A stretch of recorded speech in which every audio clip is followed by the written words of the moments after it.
ചില ക്ഷേത്രങ്ങളിൽ നിന്നും ഭസ്മം, പ്രസാദം മുതലായവ വീട്ടിൽ കൊണ്ടുപോകാൻ പാടില്ല. കാളി, അതുപോലെ തന്നെ ഉഗ്രരൂപികളായ മൂർത്തികൾ, അവരുടെ പ്രസാദം നമ്മൾ അവിടെ വെച്ച് തൊടുന്നതല്ലാതെ വീട്ടിൽ കൊണ്ടുപോകാൻ പാടില്ല. സൂര്യോദയത്തിനും സൂര്യാസ്തമയത്തിനും മുമ്പായിട്ടുള്ള സമയമാണ് നാഗദൈവങ്ങളെ പ്രാർത്ഥിക്കാൻ തിരഞ്ഞെടുക്കേണ്ടത്. അവിടുത്തെ പൂജാരി തരുന്നതല്ലാതെ ബിംബങ്ങളിൽ നിന്ന് പ്രസാദം എടുക്കരുത്. അതുപോലെ തന്നെ ബിംബങ്ങളിൽ നമുക്കും മഞ്ഞൾ മുതലായവ ഇടുവാനുള്ള അവകാശമില്ല. മണ്ണാർശാല ക്ഷേത്രം പോലെ ഇല്ലെങ്കിൽ നാഗദൈവ ക്ഷേത്രങ്ങളിലെ പ്രസാദം വീട്ടിൽ കൊണ്ടുപോകാൻ പാടില്ല എന്ന് പറയുന്നതിന്റെ സാരം. നമസ്തേ. ക്ഷേത്ര ദർശനങ്ങളിൽ തന്നെ പലതരത്തിലുള്ള ക്ഷേത്രങ്ങളിൽ പല വിധത്തിലാണ് പ്രാർത്ഥിക്കേണ്ടതും ദർശനം നടത്തേണ്ടതും. അതിൽ തന്നെ പ്രധാനമായും എടുത്തു പറയുന്നത് നാഗദൈവ ക്ഷേത്രങ്ങളിൽ ഏറ്റവും ശുദ്ധമായ ഒരു സാഹചര്യത്തിൽ മാത്രമേ പ്രവേശിക്കാവൂ.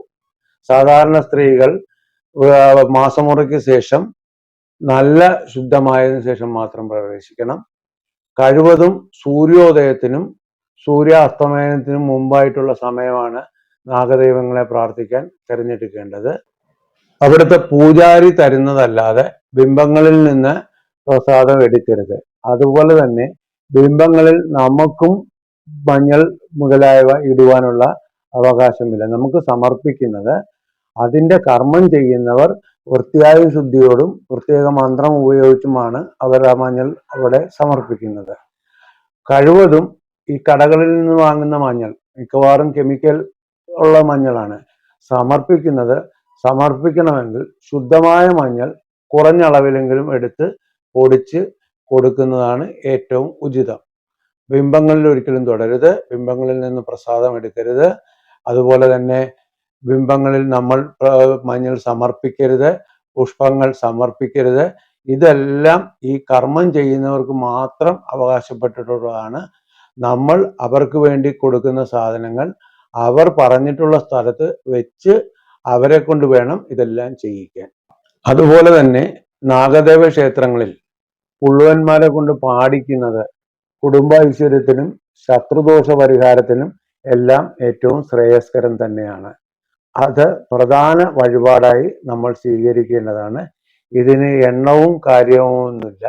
നമുക്ക് സൗകര്യമുള്ളപ്പോഴൊക്കെ അത് ചെയ്ത് പ്രാർത്ഥിക്കുന്നത് നല്ലതാണ്. ചില ക്ഷേത്രങ്ങളിൽ നിന്നും ഭസ്മം, പ്രസാദം മുതലായവ വീട്ടിൽ കൊണ്ടുപോകാൻ പാടില്ല.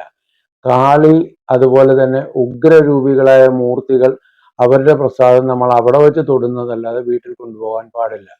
എന്നാൽ മണ്ണാർശാല ക്ഷേത്രം പോലെ ഇല്ലെങ്കിൽ നാഗദൈവ ക്ഷേത്രങ്ങളിലെ പ്രസാദം വീട്ടിൽ കൊണ്ടുപോകുന്നതിന് തെറ്റില്ല. വീട്ടിൽ കൊണ്ടുപോകാൻ പാടില്ല എന്ന് പറയുന്നതിന്റെ സാരം അത് കൊണ്ടുപോയി വൃത്തിയായി സൂക്ഷിച്ച് വൃത്തിയായ സ്ഥലത്ത് ഉണക്കി സൂക്ഷിച്ചു വെച്ച് നമ്മൾ കുളിച്ചിട്ട് നിത്യവും അത് തൊടുന്നത് ഏറ്റവും ശ്രേയസ്കരമാണ്. വിശേഷിച്ച് നാഗചാമുണ്ടി എന്ന് പറയുന്ന ഒരു പ്രതിഷ്ഠ ക്ഷേത്രങ്ങളിൽ കാണാറുണ്ട്. ആ പ്രസാദം വീട്ടിൽ കൊണ്ടുപോയി സൂക്ഷിച്ച് ഉപയോഗിച്ചാൽ ത്വക്ക് രോഗങ്ങൾക്ക് വരെ ശമനം ഉണ്ടാകുന്നതായിട്ട് കാണാറുണ്ട്. ഇത് നെറ്റിയിൽ ചാർത്തുന്നത് സന്താനങ്ങളെ ലഭിക്കുന്നതിനും സഹായിക്കും. അതുപോലെ തന്നെ വഴിപാടുകൾ പലരും ചെയ്യുന്നത് കംപ്ലീറ്റ് ചെയ്യാറില്ല. കാരണം ഉരുളി കമഴ്ത്തുന്നു. സ്വാഭാവികമായും കുട്ടി ജനിച്ചാൽ ഉരുളി നിവർത്തേണ്ടതായ ഒരു ചുമതല ഉണ്ട്. അത് ചെയ്യാറില്ല. അപ്പൊ ഇത്തരം ക്ഷേത്രങ്ങളിൽ അത് ചെയ്താൽ നിർബന്ധമായും അത് കുട്ടി ജനിച്ച് കുട്ടിയുടെ അന്നപ്രാശനത്തിന് ശേഷം ഏറ്റവും വേഗത്തിൽ തന്നെ ഉരുളി നിവർത്തേണ്ടതാണ്. നാഗദൈവ ക്ഷേത്രങ്ങളിൽ എന്തെല്ലാം പൂജകളും വഴിപാടുകളും ചെയ്താലും ഉപ്പും മഞ്ഞളും സമർപ്പിക്കുന്നതാണ് ഏറ്റവും ഗുണകരമായിട്ടുള്ള ഒരു വഴിപാട്. ചില കാവുകൾ വൃത്തിയായി സൂക്ഷിക്കേണ്ടതും ചില കാവുകൾ നിലനിൽക്കുന്നത് പോലെ തന്നെ മരങ്ങളും വൃക്ഷങ്ങളും ഒക്കെ ഒടിഞ്ഞു കിടക്കുന്നതും എല്ലാം അതിനകത്ത് തന്നെ നിക്ഷേപിക്കേണ്ടതുമായിട്ടുള്ള രണ്ട് തരം കാവുകളുണ്ട്.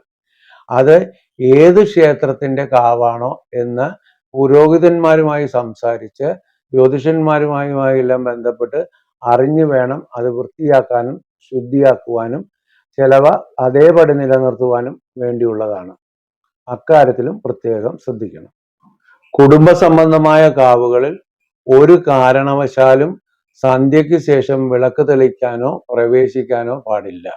അത് ചെയ്യേണ്ടത് പോലും വിളക്ക് എണ്ണ ഒഴിച്ച് കത്തിക്കുകയല്ല ചെയ്യേണ്ടത്, തിരി എണ്ണയിൽ നനച്ച് കത്തിക്കുക എന്നുള്ളതാണ് യഥാർത്ഥ കർമ്മം.